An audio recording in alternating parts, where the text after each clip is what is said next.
Right, well, good afternoon everyone. How do you follow Richard Vobes? Unless you're on a motorway behind his van. Well, does anyone here know about Tartaria? Yeah, oh that's brilliant. Okay, well, I discovered it a few years ago. Actually, I've been down the rabbit hole for a very long time, and I discovered Tartaria on BitChute through someone called Max Egan. Oh, he's good at it. Yeah, during the pandemic, he was under house arrest and started talking about it. And then I went online and I found an FBI document saying that they had buried a complete civilization from the pages of history. So I started digging to find out why. So, as I said, my name's Guy Anderson, and that's me in a former life before I was asked never to come back. I joined the Freemasons 20 years ago, hoping that I would find out something that other people didn't know. Occulted knowledge, occulted history. And what I found out was, if you're a serving police officer, you get promoted a lot faster. And as I wasn't one, it was of no use to me whatsoever. I just watched corruption and people abusing it. So I learned quite quickly that I wasn't going to get much further than where I was. I wasn't going to learn anything. I didn't have the right breeding or connections to progress. So I managed to get my youngest son in, who wanted to be a Knights Templar, and then I left. And they asked me not to come back, and then when I brought my first book out, I was reminded that I was no longer welcome. So that was me. So, has history been rewritten? The answer to that is yes, always written by the victors, and a lot of people refer to it as his story. And with regard to who he is, I think we'll pass lead to Rome, but I'll go on to that in a moment. So, the first thing is, what is the true cause of wars? Well, I guess we know that really there's a lot of money involved, but also there's the opportunity to destroy architecture and wipe out civilizations as well. And that appears to be something they're particularly good at. For those of you, Richard mentioned the Anunnaki earlier on, of course there's a connection there with Gilgamesh and the Epic of Gilgamesh. And when they allegedly found the burial site, his tomb, within a few weeks, that's when the illegal war started in the Middle East, and it was the first site they bombed. And I knew one of the people that was on security, on patrol at the time, who witnessed it happen. So an archaeologist, a German archaeologist called Fassbender, discovered what he thought was Gilgamesh's tomb, and within 3 weeks it had been completely flattened. And they took what they needed to, and they were gone. But also it's an opportunity to, as I said, to wipe out civilizations. So you can remove historical evidence, you can remove cultures, you can remove knowledge, and start again with children who have no history, and you can teach them whatever you want, indoctrinate them at school, give them a whole new narrative, and with each generation a little bit more of the history fades. But of course it's not just wars that destroy things, and this is incidentally Hiroshima. I don't know how well you can see that, but that's Hiroshima, and what you can probably see in the background is something that looks like it shouldn't be in Hiroshima. Something, the remains of a building that looks more suited to Rome. But of course we've also had opportunities along the way to get rid of people with outbreaks and pandemics. This is a photo taken with the Spanish flu, which was introduced by the Rockefeller Institute when they were testing flu vaccines, and then injected a lot of American soldiers who were then sent out to fight in the First World War. The reason it's called the Spanish flu is because that's actually the only place in Europe where the papers were not censored, and they were the first to report it.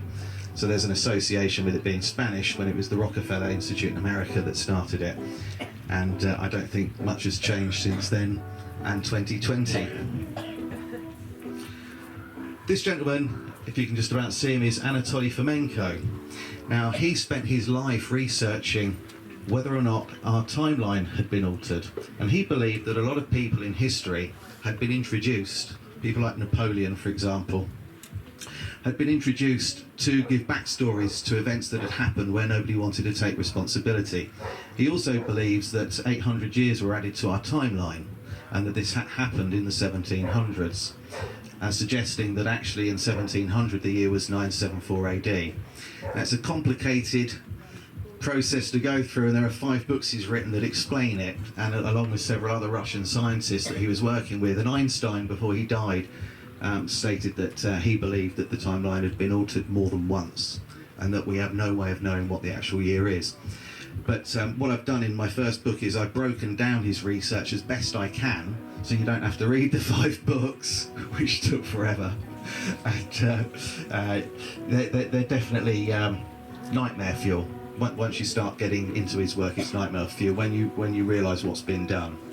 He also claims the Dark Ages and the Middle Ages never actually took place. It was an opportunity to bolster the years up to bring us to 2025 today.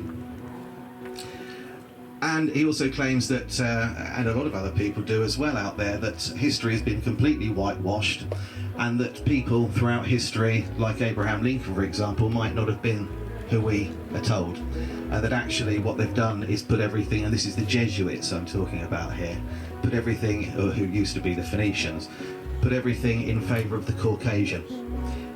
To give a backstory to suggest that the only people that were ever intelligent enough to develop anything, or to build anything of significance, or to understand sacred geometry or astrology were white.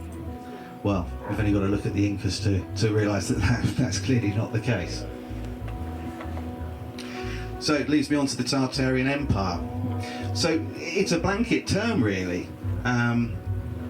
We refer to it as Tartaria, and I'm often corrected, and I'm told I should refer to it as the Old World or the millennial reign of Christ, which is in religious circles what people believe it was. 1,000 years where everything was built in peace, balance, harmony, and in frequency with the Earth's resonance, which is vibration, which is 432 hertz, the vibration of all living matter.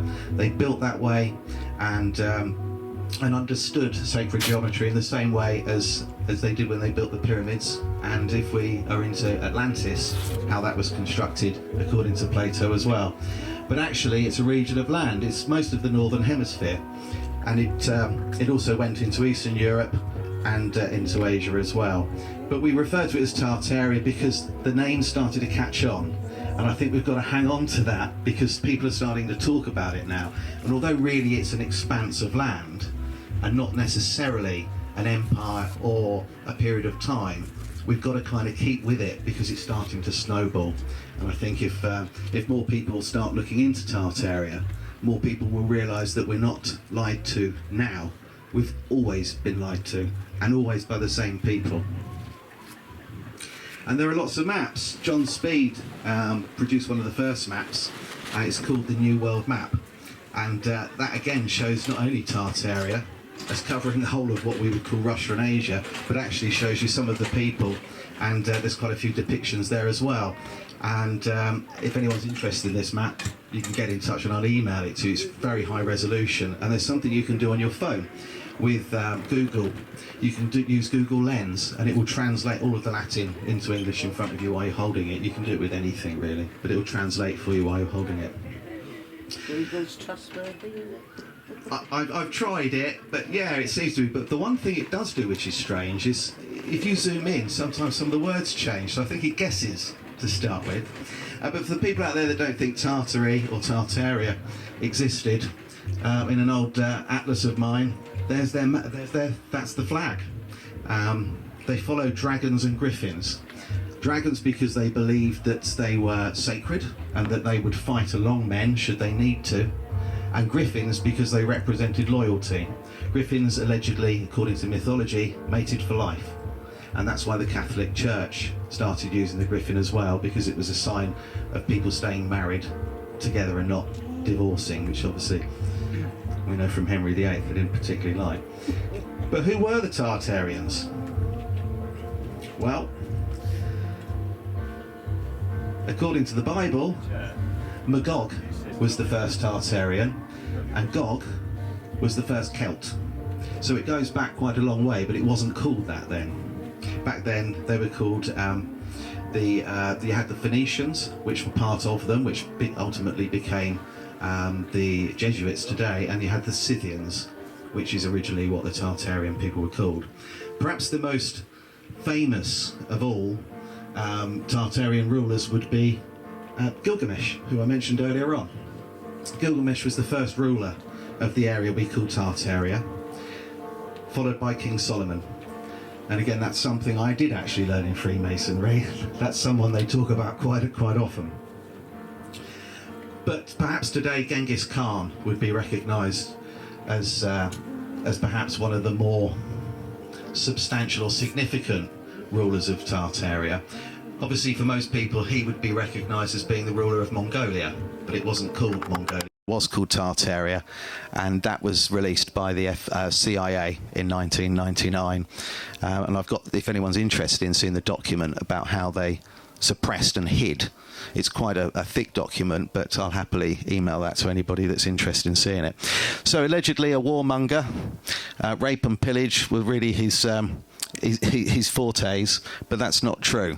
Again, his history has been completely destroyed and inverted. Everything he built was using frequency. They practiced the balancing of chakras.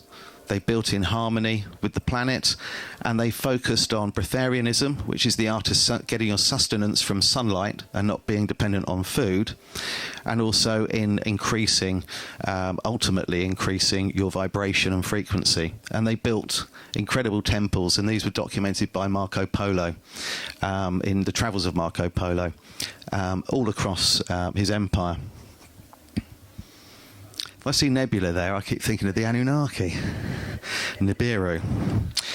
The last queen of Tartaria was Jenapil, and she was used actually in Star Wars. If anyone's a bit of a Star Wars fan here, there's a character called Padme who married Anakin, who became Darth Vader. She was based upon Queen Jenapil, and as I said, the last queen of what we would call Tartaria.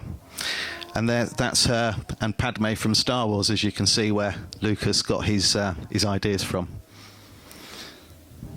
And that's her being executed whilst pregnant by the Soviets during the Second World War, shot in the back. The Tartarian people themselves consisted of Turks, Tartars, and Mongols. And they came in all shapes and sizes, as you can see there. A lot of the buildings that were built during the reign have enormous doors that don't justify really their existence unless you're going through on a horse, and also windows that are too high to see out of. And I understand that they let in light, but the purpose of a window is to be able to see out of it. And a lot of buildings that you'll see that have that Greco-Roman style, the doors are huge, the ceilings are huge, and bear in mind heating them back then wasn't a particularly easy thing to do. And as I said before, you can't look out the windows either. So there's a lot of evidence that there were people substantially taller back then, living in harmony. And there are photographic evidence as well. And these aren't people with a genetic mutation or giantism. These are regular people, and there are hundreds and hundreds of them. You can search online for them, and a lot of them have stories as well where you can read about them.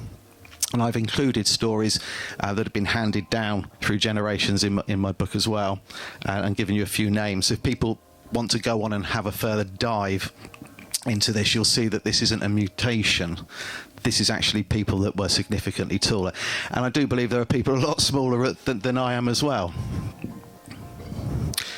You're right there. Better out than in. Don't apologise. So who wrote about them? Because it's all very well me standing here telling you this civilization existed. I know a lot of you already know a bit about Tartaria, but is there anything to back it up other than maps and some photographs and a CIA document which may or may not be true? Well, yeah, there is. The first one was Marco Polo, as I mentioned a second ago, the travels of Marco Polo. And what I've done is, in my first book, I've broken down the key parts where he gives some really damning evidence about what they did and who they were, things that totally contradict history, and I've put them into the book. And at the back of the book I've also shown everybody where I get this information from, so they can jump on online or go to a second-hand store, which might be a little bit harder to do, and see if they can find a copy for themselves if they find it of any interest. The next person that's quite well known to write about them in a book called My Travels in Tartaria is Peter Fleming, the brother of Ian Fleming, who wrote the James Bond novels. Again, I've done the same thing. I've taken the key bits of information and put that into my book. But also he's been linked to H.G. Wells. H.G. Wells has spoken about technology and written about technology that kind of was quite ahead of his time. It's almost like he was being spoken to or given knowledge that he shouldn't have, or he just had an incredible creative mind that just happened to resonate with exactly what was going to come in the future. So the work of H.G. Wells includes an awful lot of technology that allegedly was part of the Tartarian Empire, which I refer to as an echo of Atlantis, the shared technology and how to harness energy and use that. In one of his films is actually I can't remember which film it is now, but he's actually showing what appears to be a very early video call, what we would call Zoom or Skype or FaceTime. He's actually showing that. So H.G. Wells was one of the first people to actually write about the technology, and closely followed by Jules Verne. But as I said earlier on, there are references in the movies as well, not just Star Wars, but I don't know how well you can see this, but this is a clip from Back to the Future. This is where they're trying to get the DeLorean fired back up again so Marty McFly can get back to the future. And he's stuck in the past now. And I guess you've all seen the film. Have you, the first Back to the Future film? So they wire up the clock tower. And they use the lightning rod. So when the lightning strikes, they get enough power to fire up the flux capacitor to get back to where they need to. And the irony is the building, the town hall, is exactly what I would class as a Tartarian building. It's got that Greco-Roman style with no real justification for it existing in that American town. So you've got the clock tower, the building, and the energy being used to generate enough power to time travel. So there's often a lot of truth hidden in what we call science fiction. But what did the Tartarians do? Well, they're built using cymatics. And here is an example of different notes being played. And here's some examples of some church and cathedral windows. Now, you can't see them particularly well there, but you probably all know the kind of thing I'm trying to display on the screen. Perhaps the bottom you can see a little bit more clearly. The resemblance between these windows and subjecting water or sand to 432 hertz and variations of 432 hertz and above shows you that whoever designed these windows clearly had an understanding and the capability to look very closely at perhaps through a microscope, at what happens when you subject matter to different frequencies of sound and vibration. Now, these were built before that was possible, if we follow the historical narrative. So is it just a coincidence that somebody is able to see this under a microscope and then produce that hundreds of years ago? I'll leave that one for you to decide. Now, this is where I believe the word cathedral came from, cathode rao, a centre of energy. And people would go into a cathode rao to actually balance their internal organs. And pipe organs would often be played inside these buildings, and they were called organs because they worked with your organs. They were also worked on 432 hertz, as did the church bells, but the church bells were removed during the Second World War for the war effort to make ammunition. But that isn't actually true, and I'll show you what happened in a moment. But the Rockefeller Foundation got everything changed from 432 hertz to 440, which actually doesn't work with us very well. It actually can cause feelings of low mood, feelings of anxiety, feelings of kind of, not depression, but puts you in a lower vibrational state. And before that, people would go there to actually rejuvenate, to feel better. That was the general idea. And obviously, if anybody that's read the Bible will know that Jesus actually said, not that I'm not saying that I'm religious, but it's something that I've read quite a few times. And Jesus said, you don't go somewhere to pray. It's something you do in solitude. You don't go to a building. You certainly don't listen to someone telling you how to do it. That's a false prophet. So these places were not built for us to go and worship or pray. That was not what they were designed to do. The other thing that that was built during the Tartarian reign were star forts. Now, according to the Smithsonian Institution, these were built as defensive fortresses. But what they don't tell you is they're aligned with constellations and they vibrate at 432 hertz. They're not really things you need as part of a military strategy. They also happen to be in places where there is no reason to defend anything at all. There are 432 of them, coincidentally, on Earth, and a lot of them are still intact. There's one in Plymouth, there's one in Essex in a place called East Tilbury, and the Statue of Liberty stood on one too, and they're beautiful. But the one thing Smithsonian's, which this is the only time I'll ever say anything good about them, said is they have no understanding of how they were built. They just know they're defensive fortresses. There's no logical explanation they can find. And they're everywhere. Worth looking online. Some of them are absolutely beautiful. Now, the other thing that I was talking about earlier on was that they were harnessing energy. They understood how to harness energy from the ether, and that started to come out now with people talking about the pyramids again with the recent discovery. You know, was this actually some sort of massive energy power station of sorts, which, of course, a lot of people think that actually that's exactly what it was. And what they would do is they'd take energy from the ether, and they were using the geomagnetic ley lines. They were building upon those using the Earth's actual natural energy, and they were also receiving static energy and storing it in red mercury filled tanks, and then using that to actually power lighting and heating. They also built the world's fairs. Now, most of these, and this is another very good example of a world's fair. This was built in 9 months, and after a year of being open, burnt to the ground accidentally. Now, this isn't a one-off.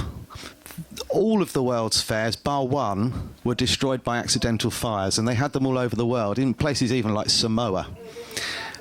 World's fairs took place late 1800s, early 1900s. They all looked the same, and they all had fires. Apparently, this could be, and this is just a small part of this particular World's Fair, the St. Louis World's Fair in 1904. This is just part of it. This is one of the smaller buildings. The whole site, which was something like 100 acres, was built in 9 months, with no record of who built it. The architect won the job in a competition. He'd never built anything like this before, never did afterwards. There are no photographs of him, and a cow knocked over a lantern in a barn nearby, and it all burnt down. This is stone, plaster, granite, marble, and it all burnt down. And this is showing you again how they were harnessing energy by having an anode and a cathode. But what happened to them? Well, they killed a lot of them. The Napoleonic Wars saw to that.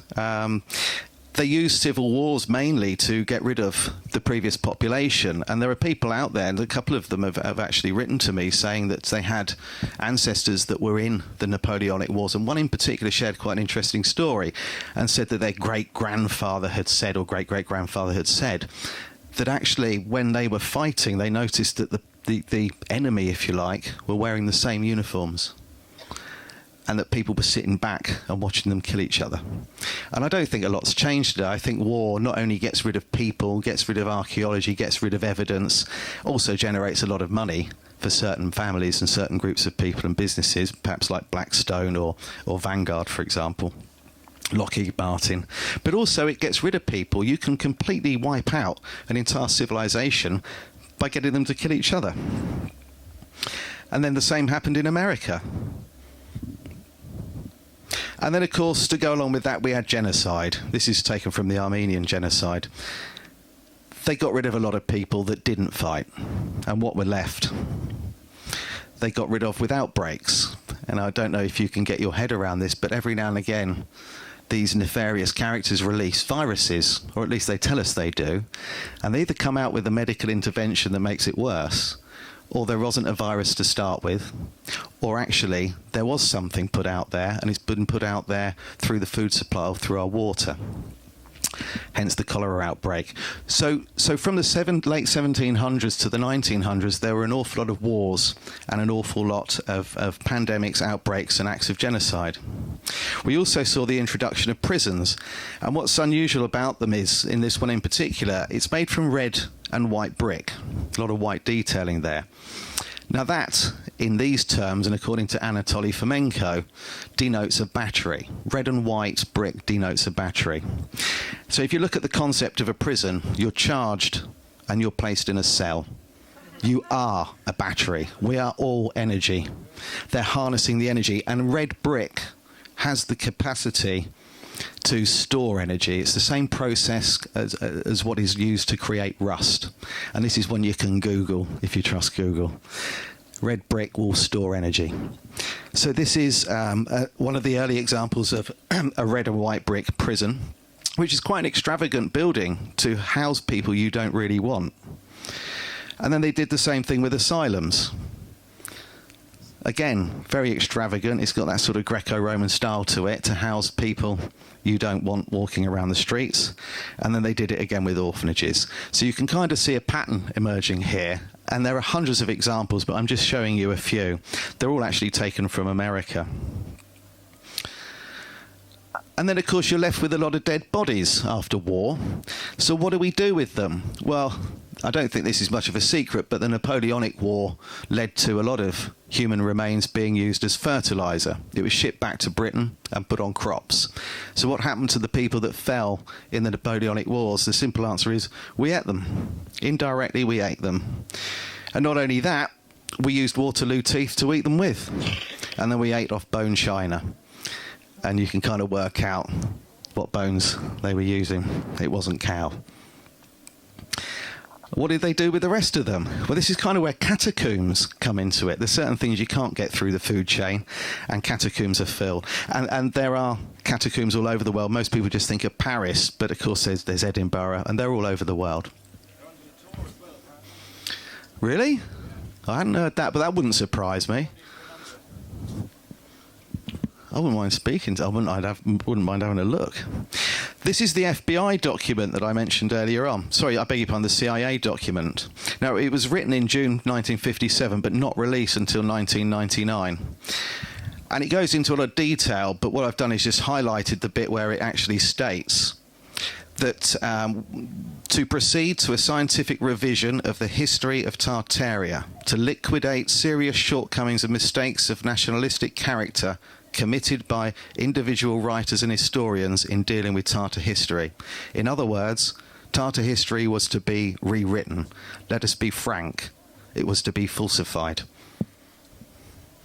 So if you want to find that online, you can. If you want a link to it, get in touch. I'll happily email the link to you. But it's quite a big document. I've just highlighted there just one reference to it actually being completely suppressed. But who wiped them out? Well, it's the Jesuits. All paths lead to Rome. The Jesuits, who were the Phoenicians, they are the people that started banking. They're the people that started maritime law, passports. They were responsible for, really, I suppose, everything the World Health Organization and the World Economic Forum are introducing today. It's the same bloody people at it again. They've always been at it. And over a period of time, they infiltrated absolutely everywhere. It took about 200 years for them to get into every organisation, every government, every town council, and that happened worldwide. Today, sat at the helm is Pepe Orsini. He's also known as the Grey Pope. That's the man who runs the Vatican. You won't find much about him online. There's only 2 images of him online. And if you go on YouTube and try and find anything about his club, which is Club of Rome, you'll only find their own videos. There's not a single podcast or documentary about him or the club anywhere. Now that's power. If you can suppress to that extent, there's nothing, you cannot find anything about this man. And they really conquered the world. And this is just an example of how nefarious they really are. But there are other things that happened as well. So this is taken from something called the Imperial Comet, but its nickname was the Napoleon Comet, and it happened between 1811 and 1812. It caused earthquakes, fires and floods, and ultimately what they referred to as mud floods. But it's quite interesting because some of the old artwork from this particular comet has a lot of the bloodline families in the tail of the comet, which I thought was quite unusual. Even back then, they kind of knew really what was going on there. So people aren't really sure whether it was actually a comet or something else. Now, there are a lot of people, and like Richard said earlier on, we're kind of at a point where we don't know what to believe anymore. We kind of got to see it for our own eyes. But a lot of people suggest that this was direct energy weapons being used. and that they've had them for a very, very long time. Another event that happened at exactly the same time is the quake of New Madrid, the New Madrid event. Now that's worth actually having a look into. The Mississippi ran backwards, metal objects flying through the air, wild animals coming in because they were scared, and domesticated animals actually attacking their owners. The place went absolutely nuts. It lasted months, and a lot of the area in America was completely buried. So that's the New Madrid quake. And this is what happened afterwards. And this wasn't just unique to America. This happened all over the world. So wherever you live, if you do a quick Google on your town or city having a fire or a flood, in the late 1700s to the mid 1800s, it will have done. It will have had a fire or a flood, parish records will have been destroyed, and they will have raised the road. So you'll have what we call mud flood windows, where you're walking along the street and you can just see a bit of window peeking up, and people say that that's so they can let light into the servants' quarters back in the day. But I've actually had one of these buildings, and those windows go all the way down. Why didn't you just use a smaller window? But the building that I used to have in Tiverton in Devon, which was an art gallery, the basement was originally the ground floor, but the town had had a fire, which is a bit unusual. But at the time, obviously, I knew that he was going to say that because I'd already done a bit of research when the landlord showed me around. And the original front doors were behind a stud wall. And what they'd done is, during this fire, they'd pushed everything into the road and then built on top of it. So everybody went from having a ground floor and perhaps 2 or 3 stories to now having 1 story less than a basement. So you can see what they had to do was dig out. And here's an example of someone who has dug out, revealing the layer that would have been the basement. And as you can see, it's got a front door and the windows are full. And they're everywhere. They're called mud flood windows. And this, I mentioned earlier on, the bells being removed for the war effort. These bells are all 432 hertz. The narrative is that they were taken, melted down and used for ammunition. They weren't. They were buried or dumped at sea. They were then replaced with bells at 440 hertz, so you can go into a church, hear the bell ring, and actually feel a little bit worse than you did before you went in. Now, the irony is that if they were melted down for the war effort, where did they get the material from to replace them? Did they go around and retrieve all of the bullets and shells? I mean, where did they suddenly find the material to do it? So the backstory doesn't stack up. And today, people are still uncovering hundreds and hundreds of bells in deserts. They're digging and they're finding bells, and literally hundreds of them. Now, another interesting thing is the population, and this is where the Cabbage Patch. Who was I talking to? I was talking to you about the Cabbage Patch. Yeah, about the Cabbage Patch Kids. And this is kind of a weird thing. And people say to me, "Why did you call the book Tesla and the Cabbage Patch Kids when it's about Tartaria?" The simple answer is Tartaria isn't a rabbit hole; it's a warren, and it's got lots of chutes to it, and repopulation is one of them. So I'll give you some statistics. 1776, the world population, according to the Encyclopedia Britannica, was 770 million. 100 years later, it had doubled.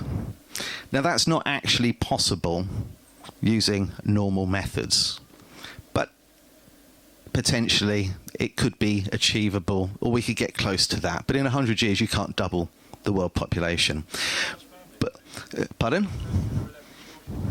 Yeah, but most of them didn't survive, unfortunately. If you look statistically, most of them didn't actually survive. A lot of people, like allegedly Napoleon Bonaparte, 6 children, 5 dead. The other one died before it was an adult, and that seemed to be quite common back then. Not many people actually made it through, unfortunately. But that's not the weird part. So let's say it is possible. They can double the population. Just for example, that's achievable, and most of the children do survive. What they don't tell you is during the same 100 years, 3.35 billion people died. Where did they come from? Fucked if I know. I've no idea. It doesn't stack up. The figures don't stack up. So they give you the growth of the population on Earth, depending on whether you think it's a spinning ball or it's a flat realm. That's the population. It's doubled to 1.35 billion by 1876. But how do they manage to get nearly 3 times that to die? So there's something not quite right. Which leads me to my next bit, the incubator babies. Does anybody know about these and Martin Cooney and the World's Fairs, the incubator babies? So a pretend doctor called Martin Cooney sets up incubators, first of all in the Paris World's Fair, then Germany, then London, then he moved to America. And on display, he's got premature babies. In America, they were all brought from New York. So they were shipped across America in horse and buggy and train to go on display. These are babies that are not going to make it. They're critical. But they managed to ship them all the way from New York to places like St. Louis, Chicago, Illinois, and then put them on display for people to see this miraculous invention, which actually was a Paris zoo invention for poultry, a poultry incubator. And this fake doctor with no credentials at all from Germany called Martin Cooney is saying that he's saving lives. But what he doesn't tell you is that actually the children were taken without the parents' consent, and then they were sold at the end of the exhibitions. And thousands of children went through the incubator program. Eventually, he was actually on display with partnering with a eugenics movement, which is a little bit strange as well. You think one kind of contradicts the other, really. You're saving natural life and then you're altering and modifying life on the other stand next door.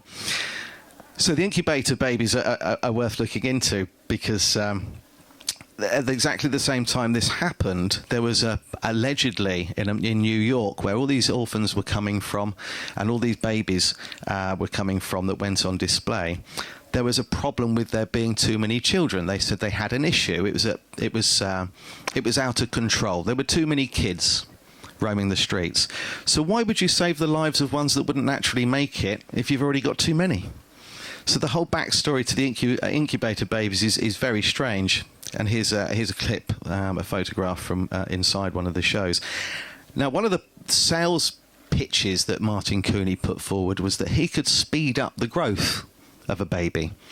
He could take a baby that was 6 months and actually speed up that last gestation period into just a matter of days.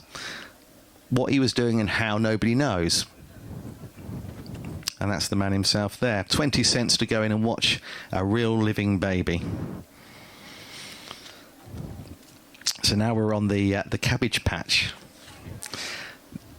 So in the late 1800s, there were an incredible amount of postcards that became really popular depicting babies being born in cabbages.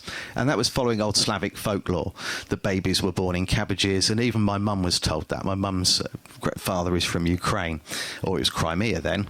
And he told her that they found her in the cabbage patch at the bottom of the garden. And it was quite a common thing that apparently they didn't really want to talk to children about sexual reproduction and so on. So they came up with this story. You've seen them all.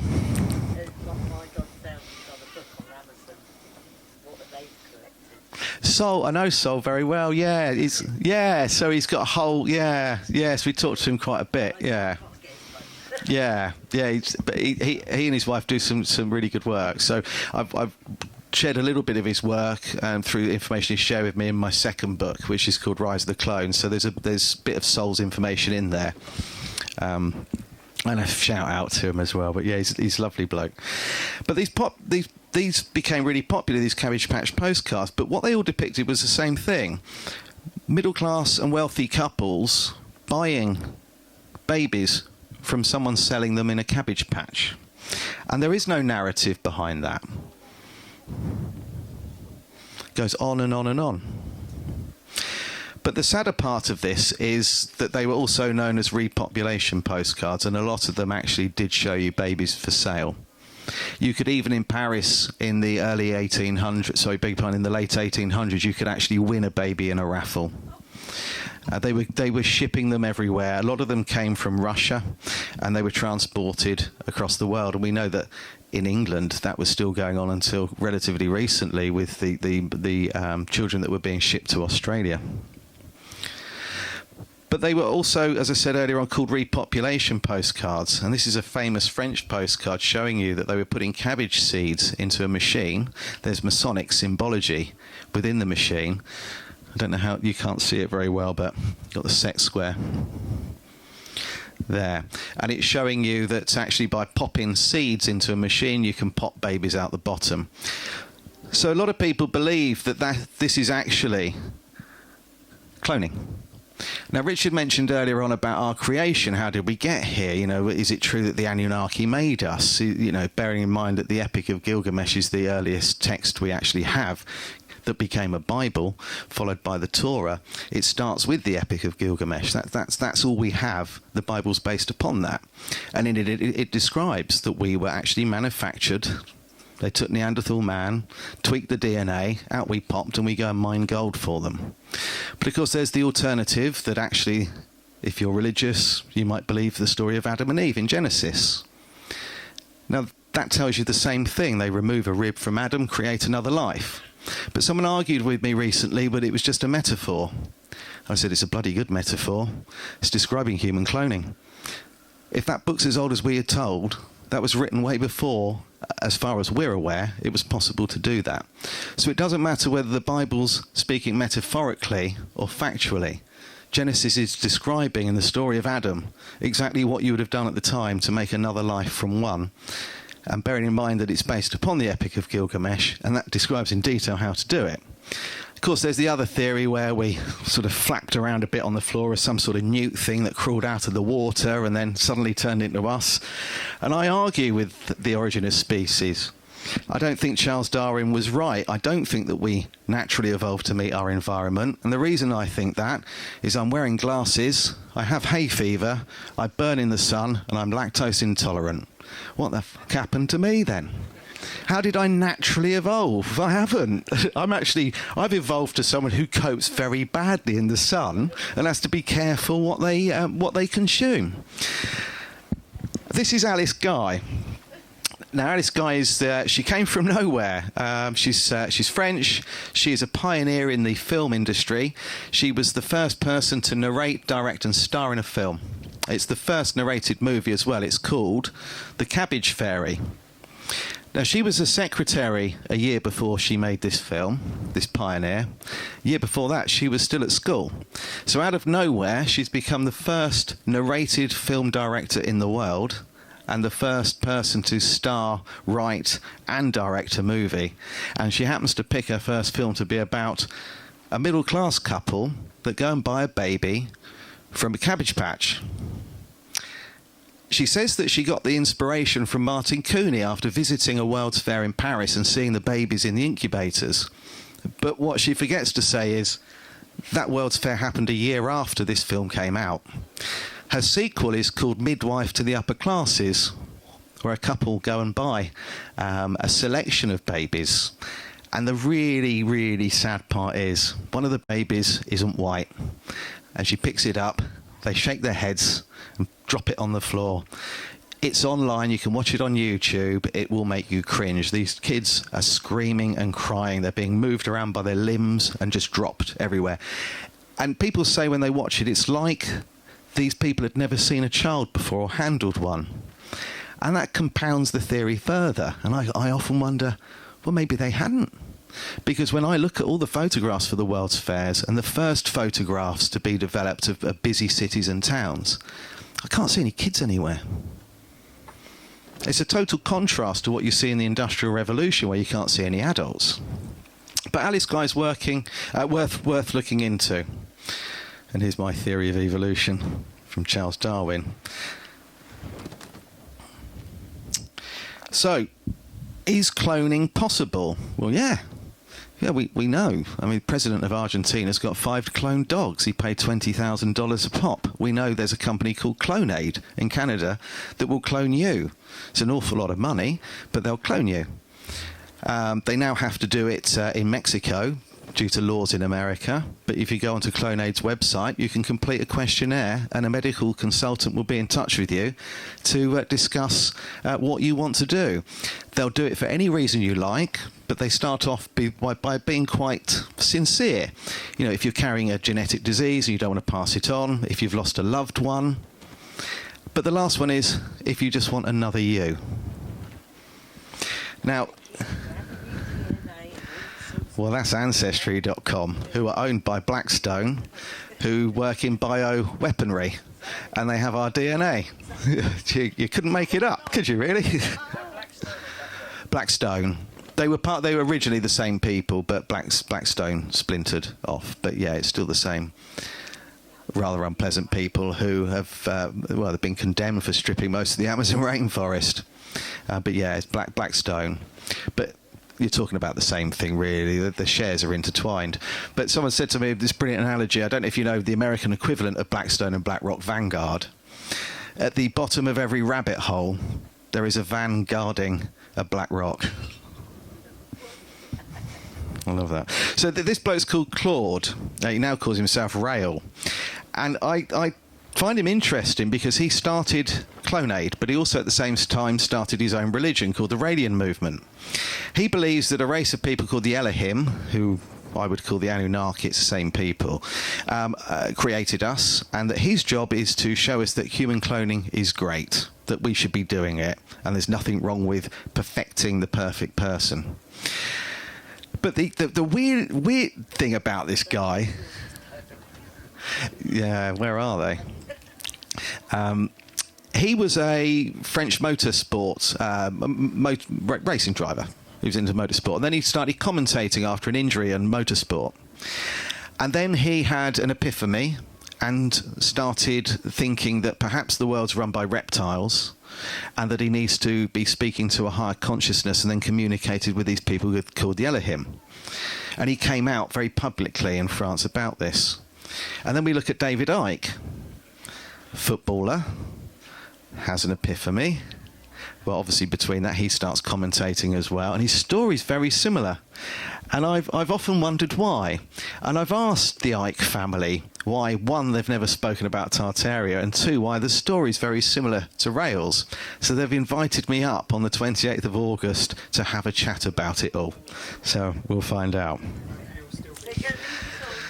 Yeah, it's going on, Gareth. Yeah, I've been on their show before, but at the time I said, why doesn't your dad talk about this? Forget whether there are reptiles in charge. Tartaria is the biggest conspiracy of them all.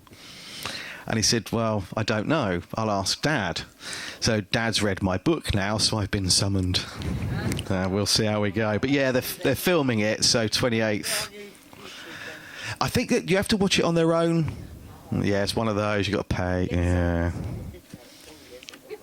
They might do. I'm kind of wondering what's going to happen while I'm there, No, yeah, if you don't see me again, you'll know why. I mentioned earlier on a lot of these early photographs, and they don't have children in them. And if you look at the Industrial Revolution, it's kind of a contradiction. It's a complete contrast. All we see is children. So it seems like we went from there being very few children wandering around to there being absolutely everywhere with clearly no adult supervision. And I have a bit of a theory on this. Minors. Back then, minors were children. And I wondered, is that why we call them minors? And I just can't get that out of my head, as Kylie Minogue once said. I can't. There's just this thing. I don't think it's a coincidence. I stopped believing in coincidence a very long time ago. Yeah, absolutely. Yeah. I certainly have thought about Chitty Chitty Bang. It's something I talk about quite a bit on YouTube, actually. Yeah, and a lot of people say that. Chitty Chitty Bang, they have a light bulb, and yeah, Chitty Chitty Bang. The story with the Cabbage Patch dolls is the same, the actual dolls that came out. The backstory to it, where they created for marketing purposes, Xavier Roberts comes up with this marketing strategy where they're going to write this little book about why the Cabbage Patch dolls exist.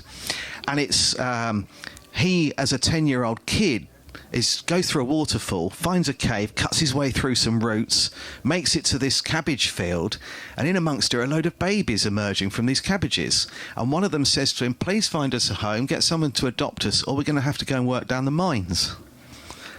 It's in plain sight. And the weird thing is that Xavier Roberts said you can't buy a Cabbage Patch doll. You can adopt one. You can't buy them. And you get an adoption certificate when you buy one. But the really messed up part is, if you break it, you send it back to the manufacturer to be repaired, but it's not financially viable to repair it. They send it back to the child with a death certificate. Yeah. In the when I wrote this first book, I asked people on Facebook what was their favourite chapter, and I think it was 76% said the bit about the Cabbage Patch Babies. So I wrote a book specifically about our origins, the Cabbage Patch Babies cloning, and where it all ties in, and how they've shown us in the movies and through dolls and toys how this has possibly been going on. And I've taken a photograph of one of the death certificates and put it in that book just to show people, because it is one of those things that surely not. They wouldn't do that, would they? But he stole the idea to start with. It was somebody else's doll. He saw at a craft fair, ripped it off and got sued. But by this time, he was so wealthy, it was an out-of-court settlement. It was a dent. It didn't really cause him much trouble. So the other part of the book is Nikola Tesla and the Cabbage Patch Kids. What's Tesla got to do with Tartaria? Well, he reckons that he was being given all of this information for all of the patents through visions that he had. He would have a blackout. And he said that was passed on to him by his mother. His mother used to have them as well. And so every invention he ever had, he didn't have to write it down. When he actually experimented, it worked first time. First time, every time. No documentation, no trials, everything worked. And he was communicating with the Venetians. That's what he states. I actually think if he existed, and I do question that, and I'll tell you why in a moment, but if he did, someone was giving him this information, and I don't think he was communicating with people from Venus. He was given this information. Was he reverse engineering technology from a previous civilization? Possibly. Was somebody in the deep state giving him the information and saying, off you go? Well, that's a possibility, but his backing actually came from J.P. Morgan, who sunk the Titanic. Sorry, not the Titanic, the Olympic. So I don't think it was government-backed, but the further you dig into Nikola Tesla, whose surname is an anagram of steel, as in theft, the sort of weirder it gets. He left no living descendants. This is the only photograph people really know of Nikola Tesla. Most people actually think that's Frank Zappa. Now, some people actually think Frank Zappa is the person who modelled for those photographs. But who knows? But that's the most popular photograph of Nikola Tesla. He was the pioneer of technology. He gave us alternating current. He invented the remote control, the radar, the X-ray machine. The list goes on and on and on. But there's no video footage of him anywhere in the world. And I've contacted his museum. They think he might have been camera shy. Well, his backstory is he was paid a lot of money to go to dinner and talk, to be interviewed, to give speeches publicly. So I don't think he was camera shy. I don't understand why there is no video footage of him, but there is of Edison and Einstein. So that's my first sort of doubt as to whether or not he really was the person. I think he might have been a bit like Napoleon Bonaparte. Napoleon Bonaparte based upon Apollo, Bonaparte play on words, no evidence of him truly existing, blame somebody else for everything you've done, and then you can walk away, can't you? No living descendants. It's the same kind of pattern repeating itself. But the other strange thing about him is that he didn't have any living descendants either. He never actually had a family. When he died, and this is Wardenclyffe Tower, where he basically spent most of his life trying to harness energy from the ether, but that was demolished after J.P. Morgan pulled funding from him. And there he is as an old frail man, and he'd been living in the Hotel New Yorker. So the moment he died, the FBI go into his hotel room and they remove 2 van loads of documents from a man who never wrote anything down. Now, it was John G. Trump, Donald Trump's uncle, that took the documents. They all went to a secure location in New York, a warehouse, nobody knows where, but 3 files were never allegedly handed over. Time travel. Epstein, yeah. So his files on time travel were never handed over, and people believe that is why Donald has been hanging around with Elon, and that is why Barron, Donald's son, is called Baron because Ingersoll Lockwood, I don't know if you've heard of the author Ingersoll Lockwood, he wrote 3 books. One's Adventures in the Underground. One of them is The Adventures of Baron Trump.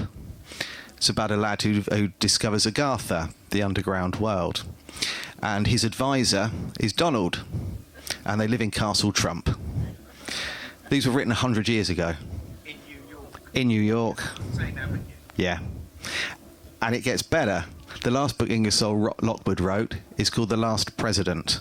And it's about a property magnate, a tycoon businessman, who is not what you would typically expect, becomes the President of America. The last President of America. There is nothing after that. So he writes these 3 books, 2 key figures, Donald Trump, who becomes president, and Baron Trump, Donald's son, 100 years ago. He had Pence was in his character. That's right. He's in the book. Yeah, he's one of the characters. Yeah. So it's a little bit strange. So I don't know if time travel is possible. I know time's relative because I think it's relative to what you're doing. If you're having a good time, it goes fast. If you're at work, it drags. You know, if you're somewhere you don't want to be, it goes on and on and on and on. Like if you're in a departure lounge waiting to get home from holiday, just the clock's going almost backwards. But while you're there, there's not enough time in the day. So I get that it's relative, but can you travel? Well, I've spoken to a couple of scientists about this, and they said, well, yes, it's possible to travel backwards in time, but we don't have the technology at the moment to travel forwards.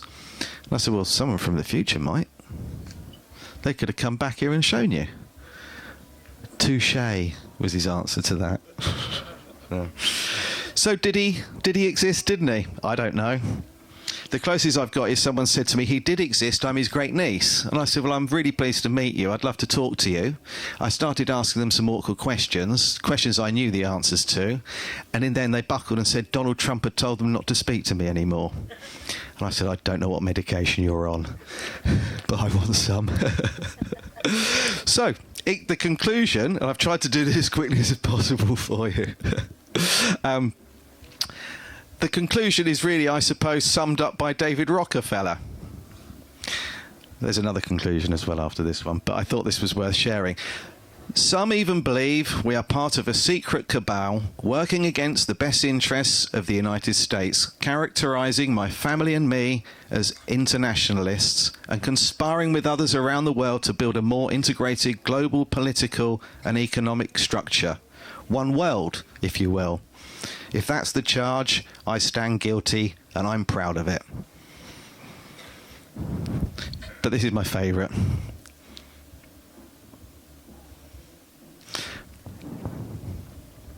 So I suppose ultimately, as Richard was saying earlier on, what can we do about any of this we've been lied to?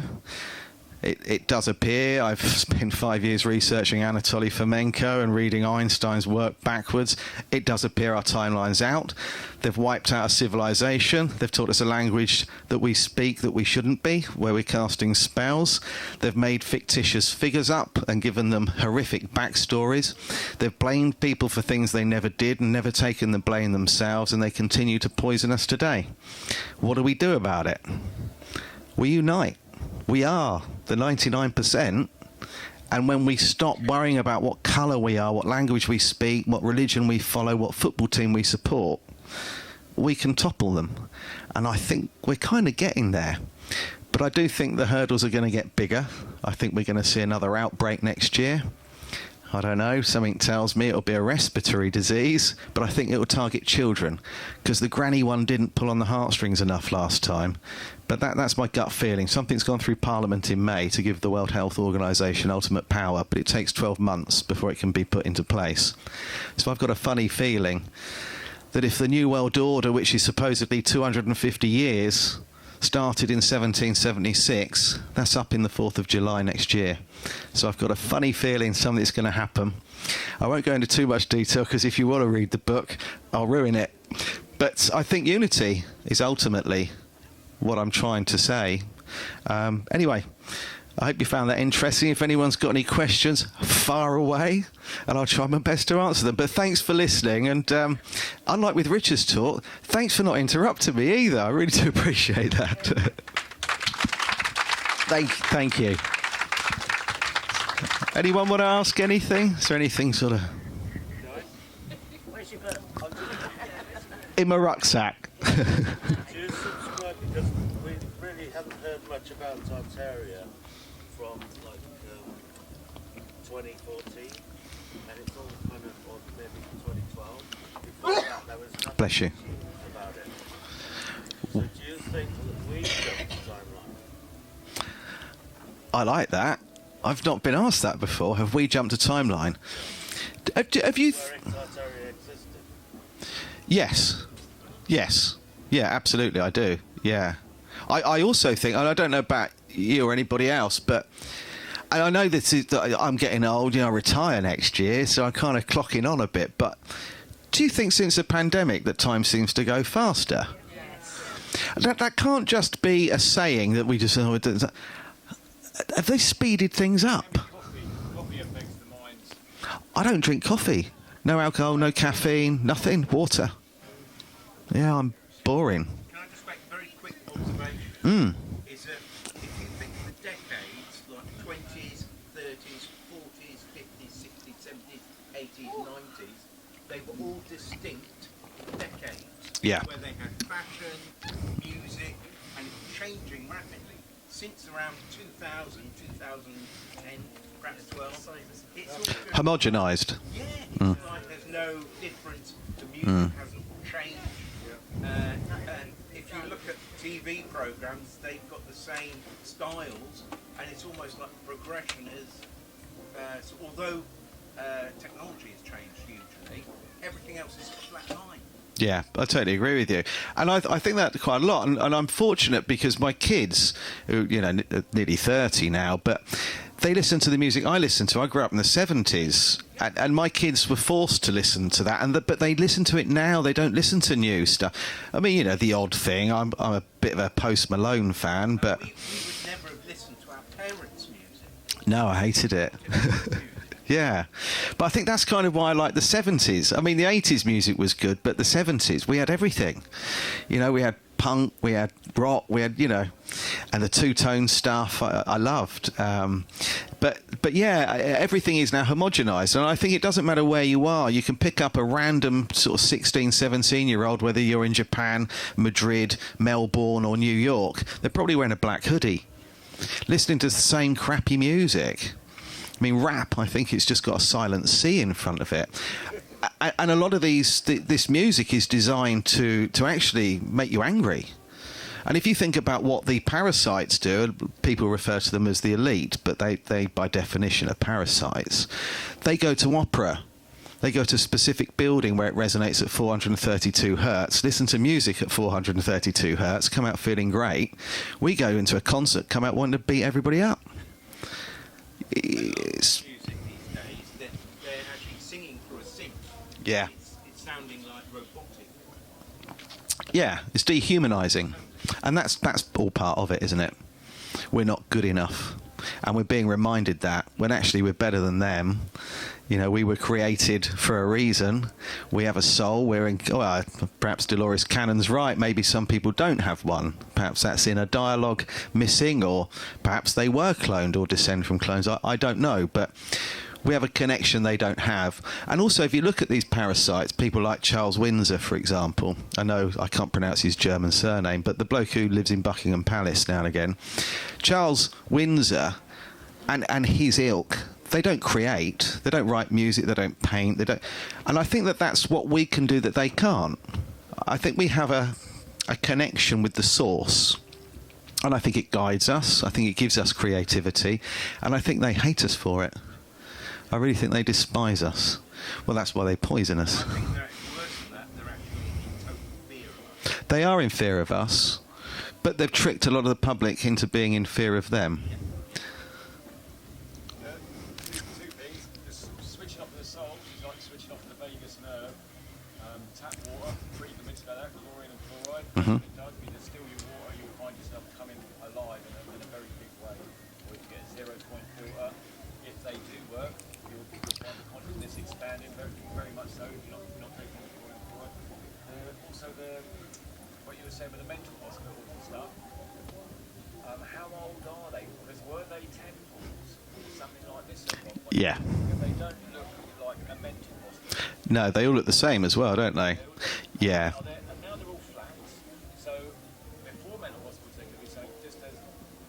churches were churches, they were something. Centres of healing. Yeah, and most of them have been bought or sold to the church at some point, or they were taken by the church. Yeah, yeah, you're exactly right. They were bastardised. So do you know anything about what were they asylums and how earlier they go? Yeah, yeah. So they're considerably older, you know. So if you look, I've written a whole chapter on it, so I sort of don't want to ruin it for anybody who hasn't read the book. But yeah, these buildings are considerably older. I mean, if you look at the World's Fairs, for example. If you just go online and pick any World's Fair, I think perhaps the Chicago World's Fair is probably one of the best one. Look at the buildings and tell me how old you think they are, because a lot of them are already showing signs of detritus. They're fading. So you can see that these were not brand new. They were just painted them in white, just white paint, which also hid things like certain symbols and so on. But yeah, so the asylums, prisons and orphanages, they were all the same style of building, and they were temples. Yeah, you're exactly right. People would go there to harness energy, balance chakras, meditate, raise a vibration. Yeah, and water. What's really interesting is the star forts. If you take a molecule of water and subject it to 432 hertz, it creates the same shape as a star fort. But it's also interesting, if you've ever seen it, if you shout at a glass of water and watch it under a microscope, the horrible shapes, quite aggressive, nasty, jagged shapes it makes. But if you play it, Imagine by John Lennon, it starts making the most beautiful patterns. And incidentally, I know Mark Devlin talks a lot about this, but if you look at people like John Lennon, Prince, George Michael, Amy Winehouse, and Bob Marley, when they started releasing music at 432 hertz instead of the industry standard of 440, they died very shortly after they'd done that. So Prince had changed a few of his tracks to 432. George Michael had done it, Bob Marley had done it, and John Lennon, and they died very quickly after that happening.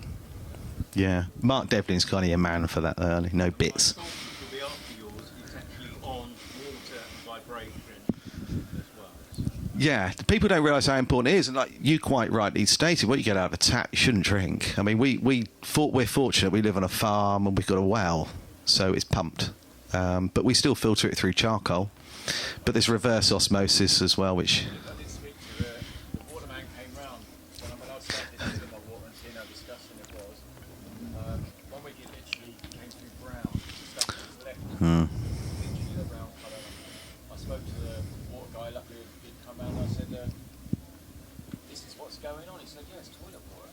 Yeah. Fucking recycled toilet water. Yeah, it is. Yeah, it contains the contraceptive pill, antibiotics. There's no shame in admitting it, no possibility that that's what it wasn't. Mm. It's blatantly what it is. Yeah. So, yeah. Yeah. They get us everywhere, don't they? And of course, the fluoride is calcifying your pineal gland as well. That time fastening up, pulling up. What do you think of the shoe and resonance? on all of that? Yeah, that's a rabbit hole and a half. Yes, I do. Yeah, it's got to be, hasn't it? I mean, I'm not an expert on it, but it has to be connected. Yeah. Since 2012, yeah, yeah, and I think I think during lockdown that maybe something happened. We weren't paying attention. Kept us outside. Yeah, yeah, yeah. And what they didn't realise was while we were outside sunbathing, they were installing 5G masts everywhere. Yeah, I didn't. Yes, yeah, and the lights. There's now something going on in streetlights, isn't there? Yeah. Yes. Yeah, there's nothing smart about anything that starts with the word smart, is there really? Anyone else got any questions? Yeah. Question. Do you think, you got lots of people into steampunk? Tartaria, yeah. Do you think that's like an echo from... It is absolutely an echo. I mean, I call it an echo. Tartarian echo of Atlantis is actually an echo of Hyperborea because it was the northern hemisphere, really. But yeah, steampunk is Yeah, I mean, Jules Verne and H.G. Wells are probably good examples of introducing us really to steampunk, but absolutely, steampunk. I did a podcast on that a little while ago with a bloke called Campbell Purvis. He's got a huge channel called Autodidactic, and we were arguing that that's where steampunk came from. It's disclosure. They've got to tell us what they're doing. They're fearful of karmic retribution, so they tell us what they're doing, and then they can say, well, it's the poisoned apple analogy.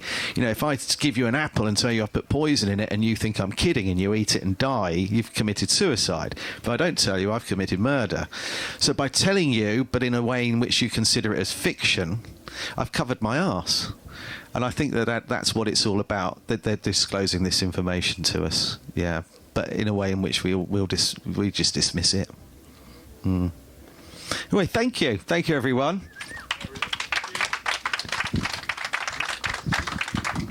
If anyone wants a book, give me a shout. I brought a load with me.